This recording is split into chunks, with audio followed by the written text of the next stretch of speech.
শুভ সন্ধ্যা বন্ধুরা। আজকে তোমাদের সাথে আমি আমার একটা মজার জিনিস শেয়ার করব।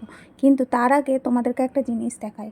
আমি চলে গেছিলাম গত সপ্তাহে আমার কাকিমার বাড়িতে শীতলা পুজোতে। সেখানে শীতলা পুজো আর কালী পুজো একসাথে হচ্ছিল।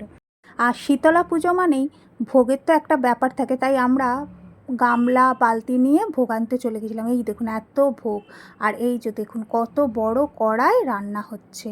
এতে তখন ভাত হচ্ছিল। এরপরে আমাদের সমস্ত খাবার দেওয়া শুরু হয়ে গেল। এইভাবেই আস্তে আস্তে এক একটি পদ আমাদের দিয়ে চলে যাচ্ছিল ছেলেগুলো। এবং কত ভিড়, দেখুন চারদিকে ভিড়। আর আমি আর আমার এই পাশে আছে কাকিমা। এই যে কাকিমা বসে আছে আমার পাশে। এরপরে আমরা বাড়ি গিয়ে আমি তোমাদের দেখাচ্ছি কী কী দিয়েছে। এই যে ভাত, এই কুমড়োর ঘ্যাঁট, আরও একটা ভাতের গামলা আছে এইদিকে, এই যে ভাতের গামলা।